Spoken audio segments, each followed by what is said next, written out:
Here's a rough breakdown of how to play the Godzilla card game that just came out. There are two different ways you can win in Godzilla. You can move your monster all the way through the battlefield until you reach the top and then over into your opponent's side. That's winning through invasion.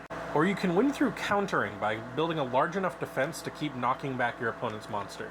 Every time your monster is countered, you evolve to the next stage, until eventually you've reached level 4, which you'll be the strongest, but if you get countered again, you lose.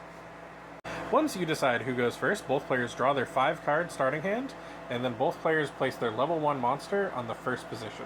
You begin your turn by drawing cards equal to the rank of your opponent's monster. So if it's level 1, you draw 1 card, 2, you draw 2, During your turn, there's a handful of things you can do, and I'll go in order. You can play as many battle cards as you would like on your turn, and you can put them wherever you would like. But the restriction is that number right there.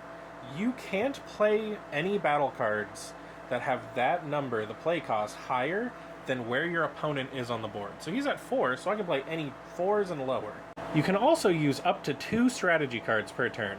The strategy cards also have a play cost, but that play cost is equal to where you are on the board. You place the strategy cards into one of the 2 strategy zones, and then you do whatever the hell it says on the card. You can invade once per turn. Invading is moving your monster forward. You can invade by discarding a card, and then you move however many footsteps that says right there. This is 2, so I'm going to move 2 spaces forward. You can do this once per turn. You have up to 10 2 moves in a deck. Once per turn, you can also play a monster card on top of your monster. It has to be the same level, unless the card specifies otherwise. But I have a level 2 here. I'm going to put this level 2 on top of him. And when that happens, I get 1 rage.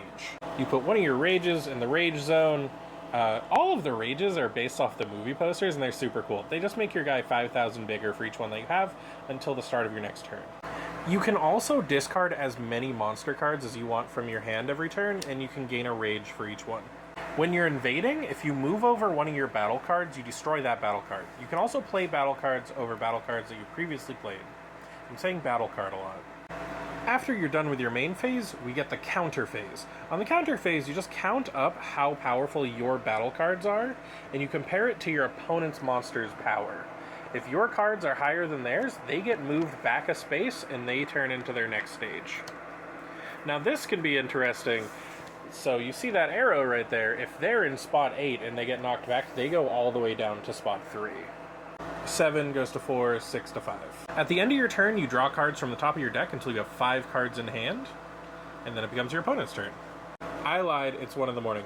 After the counter phase, the last thing you do is move your creature forward 1 space. You can't move your creature from 8 to the win, but you can move your creature from 7 to 8. You just can't win with it.